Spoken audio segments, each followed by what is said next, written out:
안녕하세요, 여러분.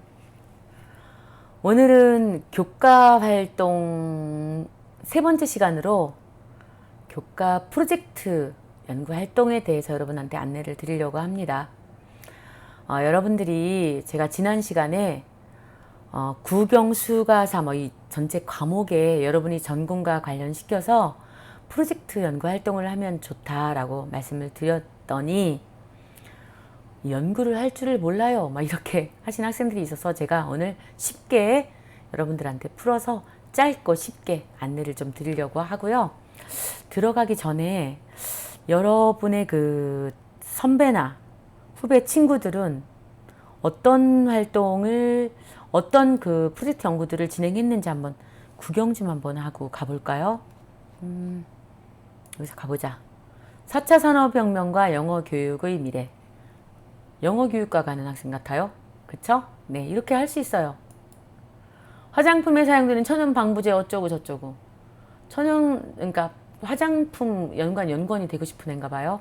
화학과 가려고 하는 학생이네요. 효과적인 스포츠 마케팅이 관객 수요에 미치는 스포츠 마케팅 쪽 하려고 학생인 것 같기도 하고 경영 쪽인 것 같기도 하고 네, 남북 간의 스포츠 교류를 통한 현재와 향후 과제 이것도 북한학과도 있어요. 그쪽 가려고 하는 학생 같기도 하고 스포츠 교류 쪽인 것 같기도 하고 자기유도 방식을 통한 무선 전력 전송 기술이 이 학생 공대 쪽 같기도 하고 전기 쪽 같기도 하고요. 예. 카페인 축출에서 수독률량 이 나오죠. 카페인 한 거 보니까 식품 쪽인 것 같기도 하고 화학 쪽인 거 식품 화학 쪽인 것 같기도 하고요.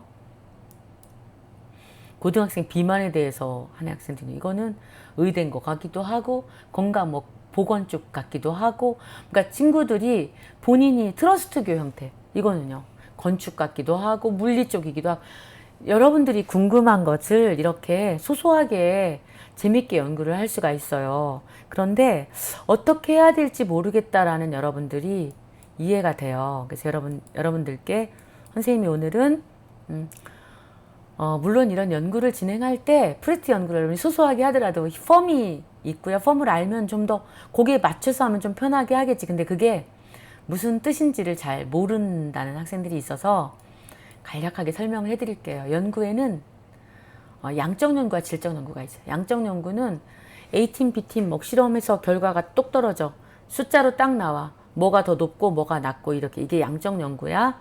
실험에서 결과 나오는 것도 다 양적 연구야. 그 다음에 과학 실험 결과 나오는 것도 양적 연구야. 그 다음에 질적 연구 있죠. 질적 연구는 숫자로 나오지 않아. 이 결과가. 이거는 뭐냐면 어떤 부분이 숫자로 나왔는데 심지어 그게 너무 궁금해서 그 사람과 가족 대화를 통해서 그 사람이 대화를 통해서 그 사람이 왜 그런지 그 사람 내면의 세계를 파악해 보고 싶다. 그래서 막 이야기를 하고 이 연구자가 결론을 내지. 이 사람이 이래서 이랬구나 라고 결론을 내릴 수도 있고 아니면 어떤 조직이 있는데 조직에 대해서 관찰을 쭉 한 다음에 이 조직이 이런 문제가 있구나라고 질적 연구를 할 수도 있어. 이런 것 그러니까 그러니까 그 양으로 측정할 수 없는 것이 질적 연구야. 양적 연구는 양으로 측정할 수 있는 연구를 양적 연구라고 할 수가 있어요. 연구 주제를 여러분이 선정을 하는데 연구 주제는 너무 쉬워. 여러분들이 정말 궁금한 게 뭔가 그리고 팁을 줬잖아.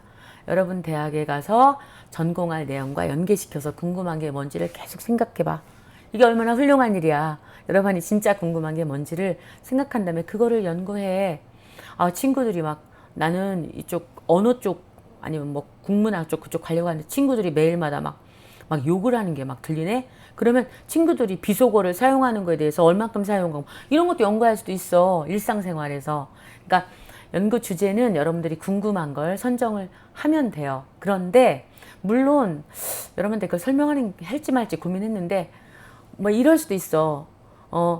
고등학생의 협동놀이가 창의성에 미치는 그러니까 무엇이 무엇에 미치는 영향 이런 식으로 독립변인, 원인 그리고 결과 그것으로 인해서 나온 결과 종속변인 이렇게 제목을 그렇게 짓는 것을 권장하는 경우가 많아. 무엇이 무엇에 미치는 영향. 그런데 그 그냥 이런 경우도 많아. 무엇에 대한 인식 연구, 인식 조사, 조사 연구도 있거든. 막 그런 것들. 그래서 문헌 연구에서 뭐뭐뭐뭐에 대한 고찰 뭐 이런 것도 있어. 그렇기 때문에 그냥 여러분들은 고등학생이니까 여러분들이 하고 싶은 주제를 그냥 정해. 거기까지 그냥 말씀을 드리고 싶어요. 형식으로 들어가 볼까요? 서론 들어가기 위해서 서론, 이론적 배경, 그 다음에 연구 문제, 그 다음에 연구 방법, 그 다음에 연구 결과, 이렇게 결론 및 재원, 참고문헌 이렇게 쓰는데, 형식에서 연구의 필요성과 목적은 나는 그냥 여러분이 고등학생이니까 여러분이 진짜 왜 이 연구가 필요하다고 생각하는지 그냥 사실대로 써. 난 길게 쓰는 것도 원하지 않아. 몇 줄이라도 써. 왜 필요한지. 물론 이제 진짜 연구를 논문 쓰는 분들 같은 경우는 기존의 연구가 여기까지 진행이 됐는데 내가 이걸 이어서 하고 싶다는 동, 아니면 현대에 이런 일이 일어나고 있는데 이런 부분에 대한 연구가 필요하다는 동 막 이렇게 쓰기도 해. 여러분은 그냥 여러분이 필요한 거 써. 친구들이 욕을 너무 많이 해서 짜증이 났다고 써도 돼. 상관없어. 그래서 내가 이 부분을 알아보고 싶다. 이렇게 써도 돼. 이것이 연구의 필요성, 목적 쓰고, 그 다음에 용어의 정의와 선생님 말이 너무 빠른가? 용어의 정의와 이론적 배경이 너무 모르겠다는 친구가 많아. 용어의 정의는 짧고 이론적 배경은 길어요. 이렇게 말하는 애도 있어. 이거는 뭐냐면 내가 아까 여러분한테 예를 들었잖아. 고등학생의 협동놀이가 창의성에 미치는 효과, 이렇게 이런 연구가 있다고 쳐. 그러면 협동놀이가 그쪽에 대한 연구가 지금까지 얼마나 많이 진행됐겠어. 그치? 창의성에 대해서 얼마나 많이 진행됐겠어. 이 두 가지 연관 관계에 대해서도 얼마나 많이 진행이 됐겠어. 이런 것들을 지금까지 진행된 것들을 여러분이 찾아봐서 이론적 배경으로 쭉 쓸 수가 있어. 얘는 이랬는데 내 연구 결과는 다르게 나왔다느니 나중에 비교할 수가 있거든. 그래서 이게 이론적 배경이야.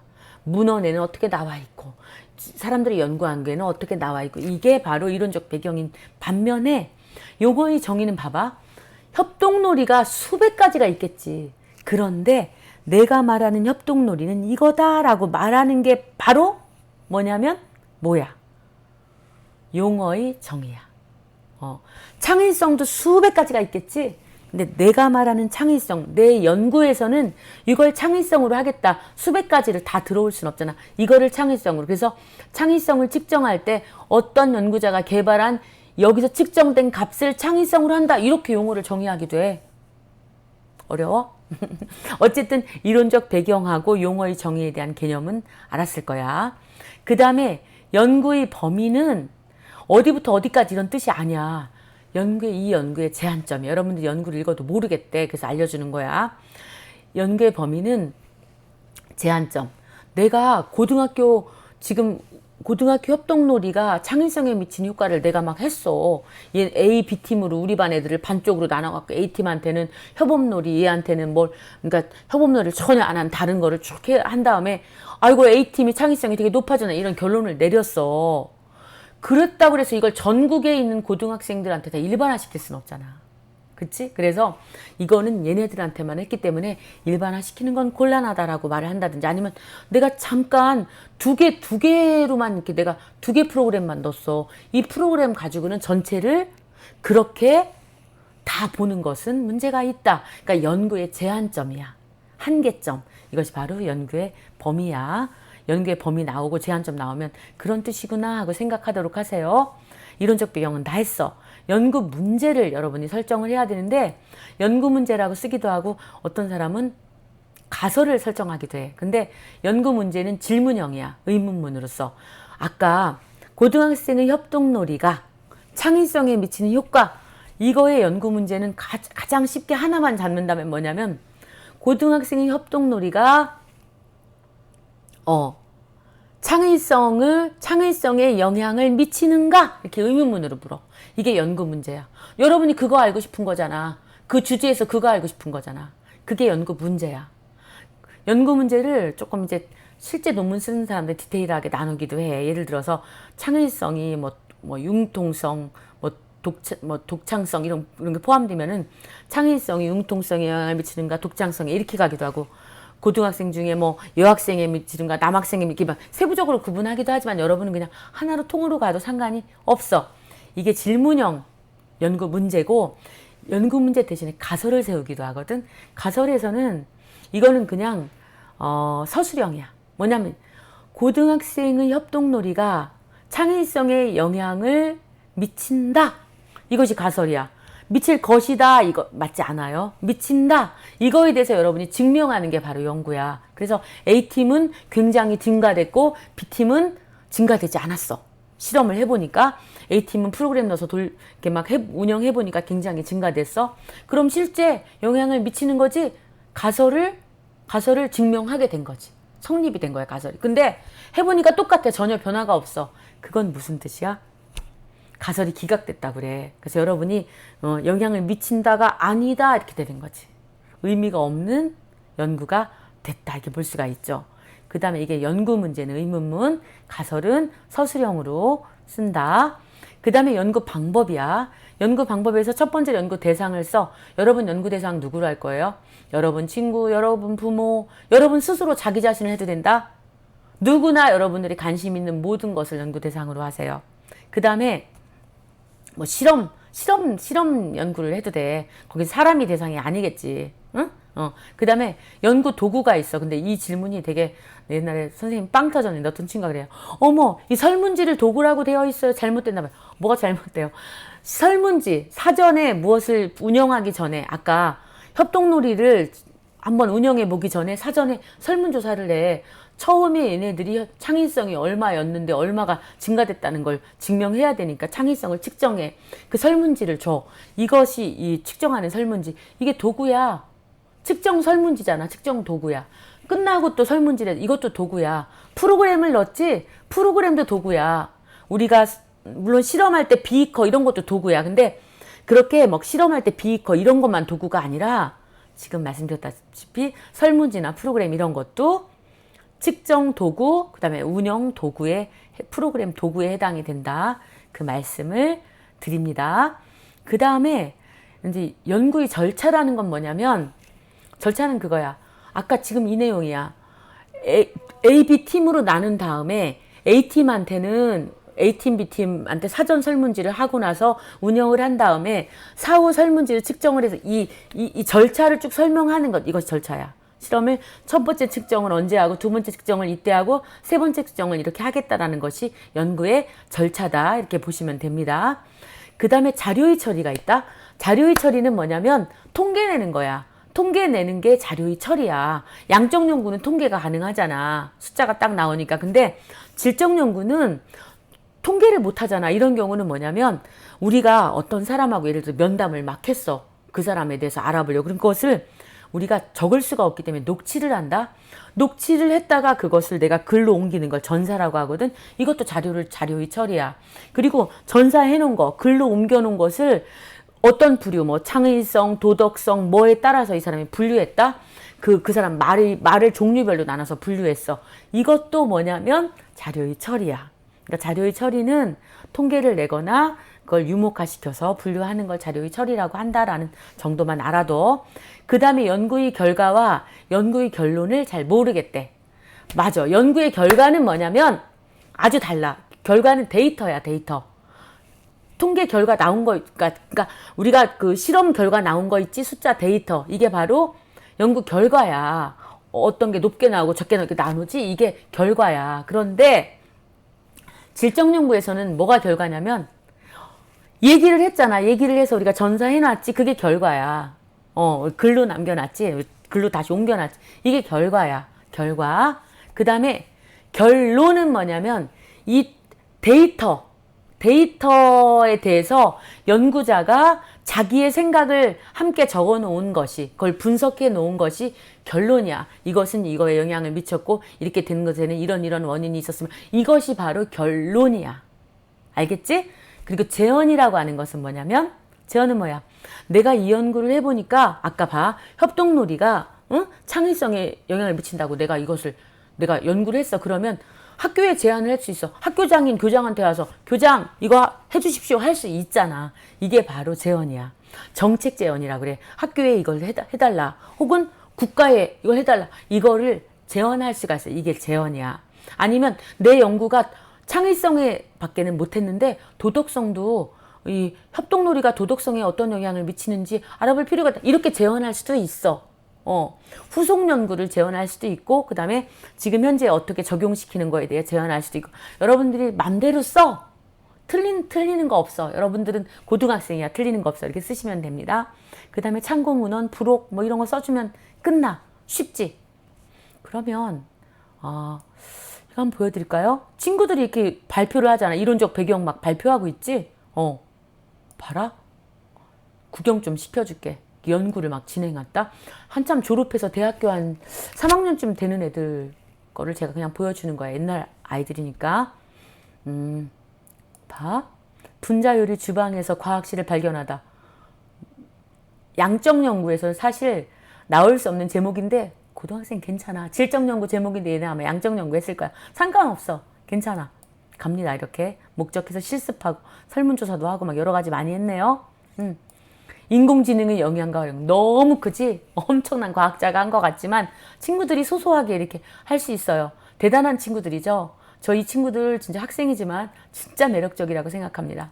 이렇게 연구할 수 있어. 자기방어 기제 진단 검사 실험용 이렇게 되어 있죠. 프로이드가 막 나오고 막 사진 보니까 막 그래. 근데 이거 괜찮아. 심리학과 학생들인가 봐. 이렇게 재밌잖아. 자기들이 이렇게 알아보고 하는 게 뭐가 어때? 자기가 이것 때문에 책도 읽어보고 그러잖아. 다른 논문도 찾아보고 이게 얼마나 자기 진로에 도움이 되겠어. 그리고 이것이 교과 세특기에 적히면 또 면접 때 이거 형식에 따라 여러분 설명도 할 수 있고 이렇게 진행되겠죠. 그리고 진짜 재밌는 거 마지막으로 하나 보여줄까? 봐라. 학교에서 색조 화장을 금지. 학생들이 내가 교감일 때 쫓아왔다. 왜 학교가 화장을 금지하나요? 난 교감 때 말했어. 피부에 나쁘니까. 피부에 안 나쁜데요? 실험으로 증명해봐. 연구로 증명한 거야. 이 친구들이. 증명을 했어. 갔어. 화장품을 사가지고 독한 학생들이야. 피부에 막 이렇게 발랐다. 날짜별로 막 날짜 쭉 나오지. 피부에 막 계속 바르면 사진 계속 찍었다. 사진 100장도 더 있어. 내가 한 장만 갖고 온 거야. 그 다음에 이렇게 결과가 나왔다. 피부가 나빠진 걸 증명해서 실질적으로는 화장은 계속 금지했어. 학교에서. 그렇지만 얼마나 재밌어. 이런 본인이 궁금한 이 친구 중에 한 명은 제 기억에 카이스트를 갔던 걸로 기억을 하는데 본인이 궁금한 걸 이렇게 소소하게 친구들과 함께 아까 공동연구 봤지? 혼자 하는 거 외로워. 친구들과 함께 재밌게 이런 연구를 진행하세요. 선생님이 오늘 여러분의 연구에 대해서 설명을 좀 빠른 시간에 진행을 했어요. 여러분들이 꼭 이 형식으로 해야 되는 건 아니지만 이 형식에 대해서 여러분이 읽어볼 때 이게 이거였구나 라는 정도라도 여러분이 알 수 있도록 선생님이 설명을 해줬고요. 다음 시간에는 비교과 활동에 대해서도 그 내용이나 사례 등을 자세하게 안내를 해줄 거예요. 앞으로 동아리, 봉사 쭉 해줄 거거든요. 여러분들 수시에 도움이 될 수 있도록 수시 전형에 여러분들이 구독을 눌러놨다가 선생님이 시간이 없어서 많이 촬영을 잘 못해요. 그러니까 바빠서 그렇지만 시간을 내서 올려드릴 테니까요. 구독을 눌러놨다가 뜨면은 보시기 바랍니다. 여러분 사랑합니다. 화이팅!